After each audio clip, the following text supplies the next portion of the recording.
Please welcome to the stage, John Steenhuisen.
Hoi hoi, delegate, hoi hoi. Hoi hoi.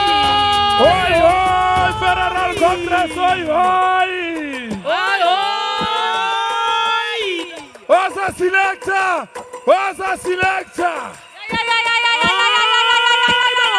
Chuma. Chuma. Security. Chuma. Chuma.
kancane sizophumelela.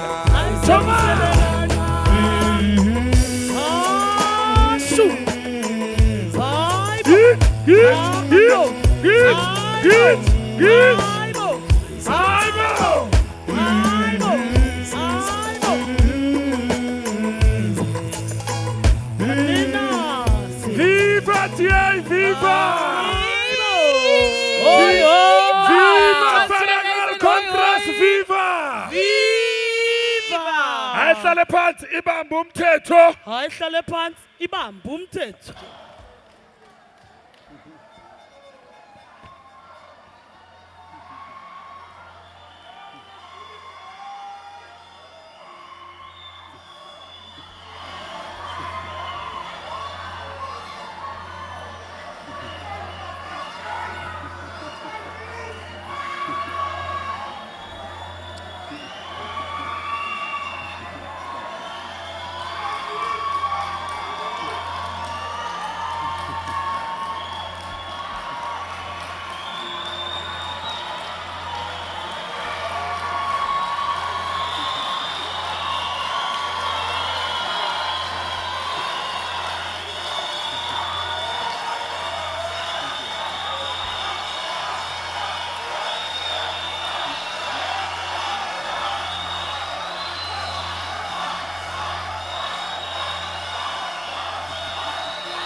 Thank you, Democrats.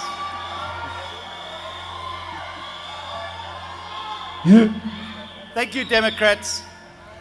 I love our party and I love each and every one of you. Thank you for that wonderful, wonderful warm welcome.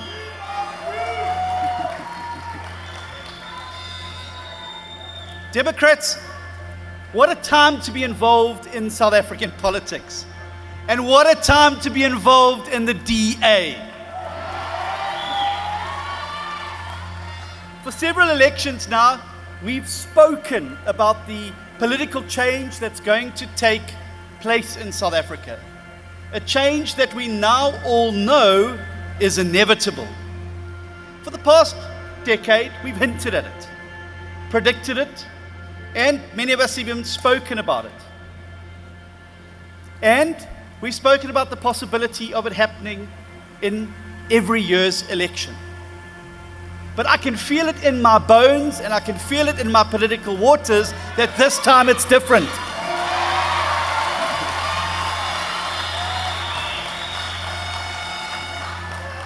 These shifts that we're seeing today, the undeniable implosion of the ANC, the collapse of splinter parties like COPE, who were once thought of as the real contenders. We've seen the impotent and empty rage of the economic freedom fighters, and the explosion of all sorts of new small parties made up of disgruntled and disillusioned South Africans. But the ANC's decline is now terminal. And the question is now, how fast? If this decline in support can be accelerated up until the election and then held there, and as they roll out their squeeze campaign, we will see the end of the African National Congress in 2024.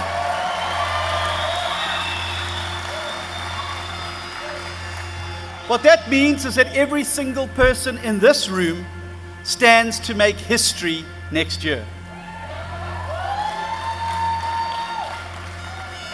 Democrats, we will have the privilege and the massive responsibility to be the first party in South Africa in 75 years to go from opposition into a leading role in government.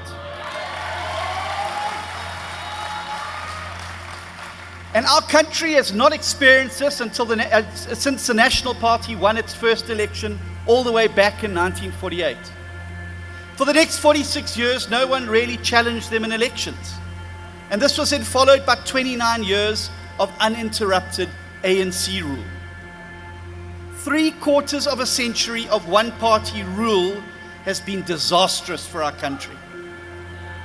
Because a ruling party that doesn't fear an electorate that doesn't fear the outcome of an election is a very dangerous beast. It acts with impunity and it turns on its people. And we saw this with both the Nats and with the ANC. But next year, Democrats, we have a chance to change that story.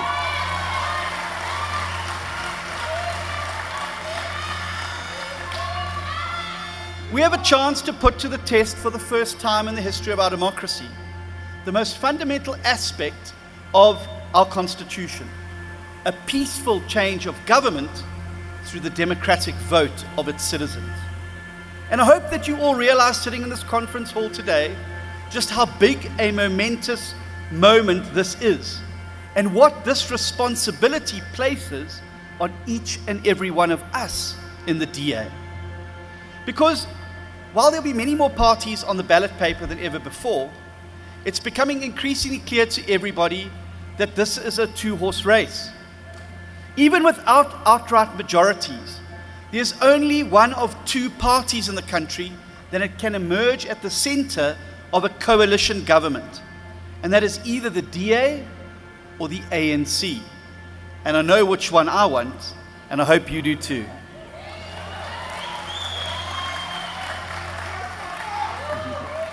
Democrats, that is the reality. That is the reality of what faces our country today. But I also need you to realize that we enter into these elections in this strong position, not by default or by some accident, but because some very bold decisions were taken at a time when things looked much worse for our party. And then all of us worked very hard to put ourselves in the position we find ourselves today. And just take a look around you in this conference hall. This, Democrats, in this hall represents the very best of South Africa.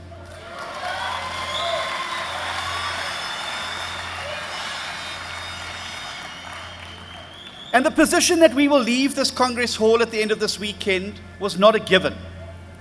4 years ago, we had just emerged from our first ever election, where we had lost ground. Up until 2019, we were proud to display the DA's growth in election after election on graphs. That arrow was always pointing up to the sky, and we did our calculations, and we predicted where that upward arrows would be and where it would meet the ANC's downward arrow. We were buoyant and we were bold in those predictions. But then 2019 happened. And for the very first time, that graph wasn't something that we wanted to show the world. We kept up a brave face, but even internally, I know that there were some who had doubts about the future of the party. But this was nothing compared to externally. For non-DA voters and increasingly a hostile press, we were as good as dead. By the end of the 2019, following the release of our review panel report and the exit of several high-profile leaders, many wasted no time in penning our obituary. Internally, however, we knew, even before we had read the review panel report, that our electoral problems and troubles were as a result of us having become untethered from our core values and our liberal principles. We knew that in trying to dabble in identity politics and watered down aspects of policies of parties like the ANC, in an effort to try and be a bit of everything to everybody, we had given up on our very strong, very clear identity that had sustained us for decades, even through the darkest days of apartheid. And in politics, that is suicide. But externally, the problem was diagnosed very, very differently. Some in the media said that it was because we hadn't gone far enough in appropriating the ANC's stance on race and the ANC's policies on redress. And if we didn't adopt the ANC stance, we were doomed. If only the DA could be a better ANC, it would win the elections comfortably, was the central message of the analysis. And everywhere people were writing off the DA. They were speculating about who would replace us as the official opposition and how soon, and what the country's coalition prospects would look like once the DA had just faded away. Some were predicting even that some of the departing leaders of the DA would go on to replace the DA with their new movements and platforms and dialogues. According to Ipsos at that time, the DA was polling at just 16%. And nobody saw us coming back from that. That, colleagues, was the DA I inherited when I put my hand up to lead this party as the interim federal leader in October 2019. It was a party in electoral decline. It was a party that struggled to define its values, a party with no clear ideological position on just about any issue, and a party that had committed the number one cardinal sin in politics and taken voters for granted. The DA was a party at a crossroads. It could follow the advice of the external critics, or we could try to rediscover the party that we once were. And looking back now, it seems so obvious. But at the time, it wasn't so clear-cut for everybody. But I knew, and so did everyone who I trusted and listened to, that the only way to resuscitate the DA and to save South Africa, the only way to get that arrow pointing up in the right direction on the graph, was by ignoring the naysayers and critics and seeking out our values.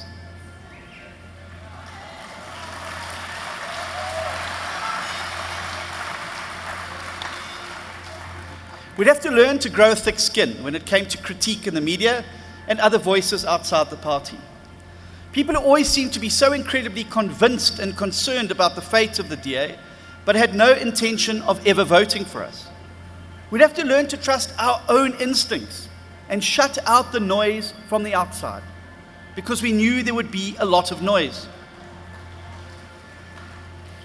We'd have to make a firm commitment to the core values of our party: non-racialism, respect for the rule of law and the Constitution, the power of a market economy to create jobs and lift people out of poverty, and building a capable state free of corruption and cadre deployment.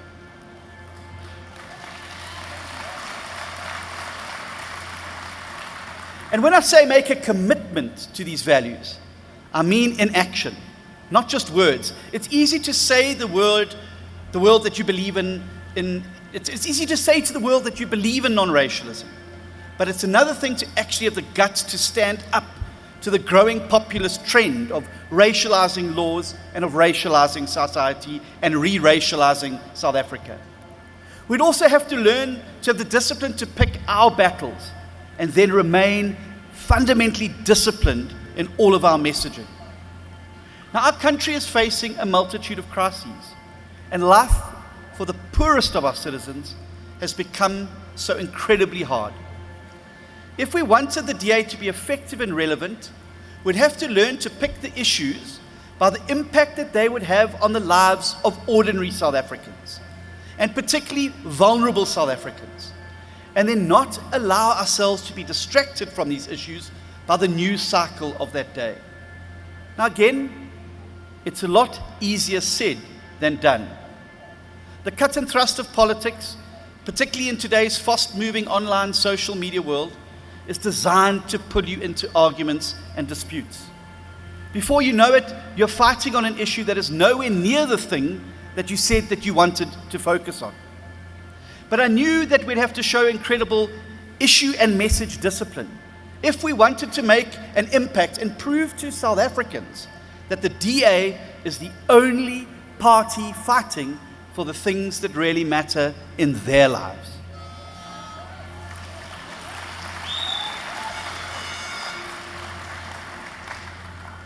So that was my mission and mandate. Anchor the DA to its values amid all the noise and critique, and then to keep the DA on message and on the big issues. That's how we would ultimately prove to the doubters that they were wrong, to turn the DA around and claw back all the ground we had lost, not only in the 2019 elections, but also in the subsequent years as this break in our momentum continued to affect us in by-elections. And I'm delighted to report that the most accurate polling numbers available to us indicate that we've managed to do all of this and more.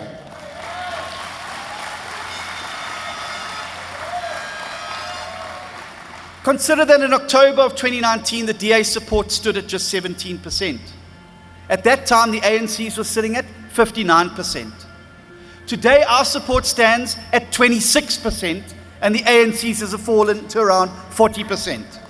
That is a massive reversal. But just as important as our support turnaround these past 4 years has been, the way in which the DA has consistently driven the issues that really matter has made all the difference. We've spent the past 4 years setting the agenda on all the biggest stories, from poverty and on the cost of living to crime and law and order. And we did so throughout a pandemic lockdown when other parties could barely operate. Wasn't that an amazing achievement, colleagues?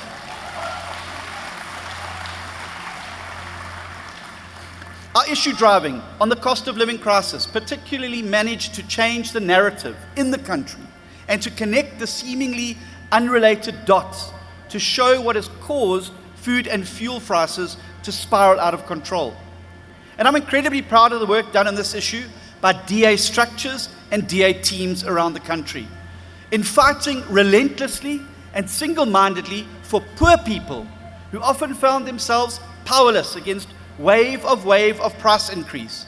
You've shown South Africa where the DA's priorities lie. You have shown the parties where our party's heart lies. And I tell you, colleagues, people will not forget that. Now, of course, this fight hasn't been won yet, but we are in the ring, fighting for zero rating of food products, fighting for fuel levies to be cut, fighting for dignity for poor and hungry South Africans. Just as we were the only and first party in KZN when communities were under siege from rioters. Well done, KZN.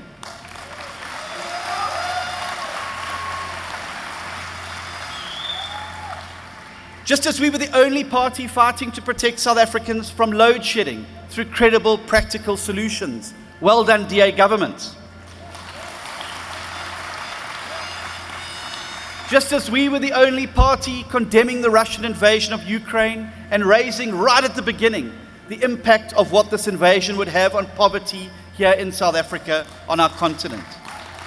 Those are fights that matter, and those were our fights. They were our fights, and people will not forget it. That's why it's no accident or fluke that we enter this election campaign period in a strong position, almost 12 percentage points up from our low 4 years ago.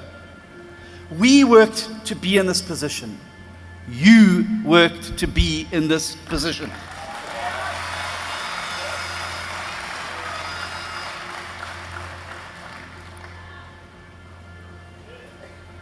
Cheers. And I want to give particular recognition to our DA mayors and their teams around the country who are doing a phenomenal job of demonstrating the clear blue water between DA governments and those rotten administrations run by the ANC.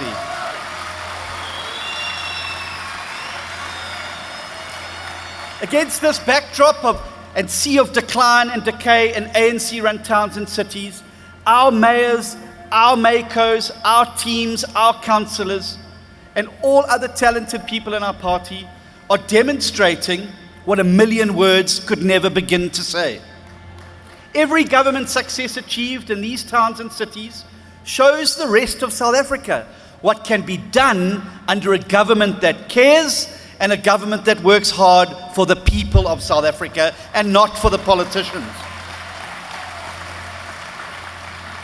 And I am delighted that we can now add the name of Mayor Cilliers Brink to this illustrious list.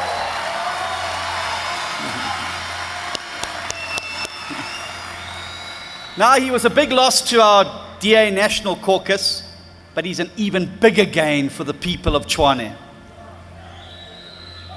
But I can't mention Tshwane and I can't mention the other Gauteng metros without pausing for a moment on the topic of coalitions. Because this is something that's certainly going to be a big part of our election story next year.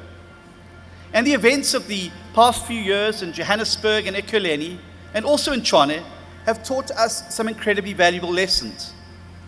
Many of these lessons were around the importance of principles in coalition governments and how you can never sacrifice these principles just for the sake of power. But an equally important lesson we learned was around the composition of coalition governments. If you look at the difference between the relatively stable Tshwane and perpetually unstable Johannesburg and Ekurhuleni, it comes down to a number of parties represented in coalition. In Tshwane, we have a majority coalition made up of just 4 parties. In the other Gauteng metros, we have minority governments with up to 10 parties in each.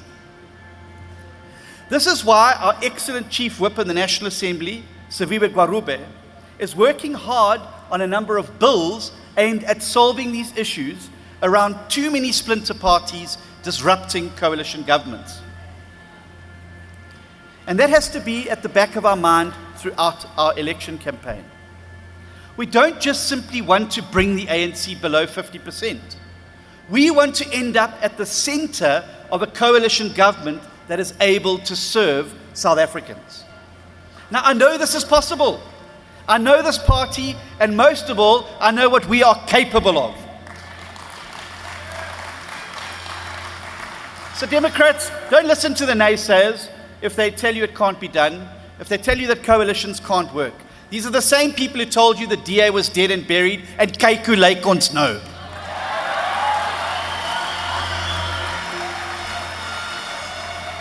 To quote Mark Twain from a cable he sent from London to the press in the United States after an obituary had been mistakenly published, and I quote, "The reports of my death are greatly exaggerated," unquote. And just as the reports of the DA's death back in 2019 turned out to be so greatly exaggerated, any reports now of writing off workable coalition governments after 2024 are equally mistaken. But as long as it is DA values, DA policies, and most importantly, DA people that sit at the heart of such coalition government, we have an excellent chance of turning South Africa around and giving the people of this country a future worth fighting for. Democrats, it's been the singular biggest honor of my life that you bestowed upon me to lead this party over these last 3 years. And whatever happens today in the voting, I will cherish these 3 years as the greatest time of my life.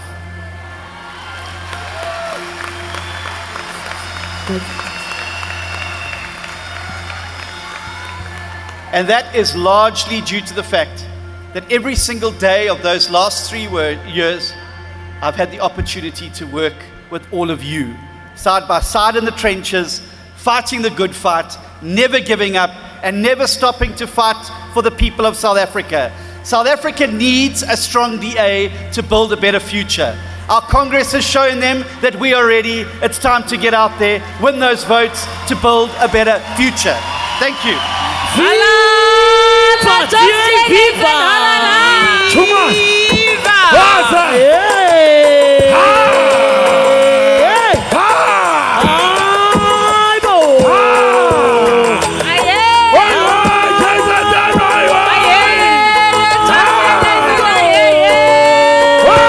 Let's go!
Pumelela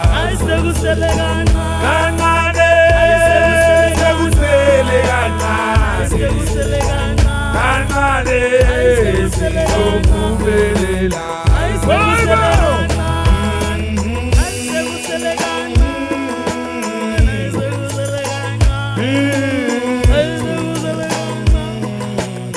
Mziyadani bombe.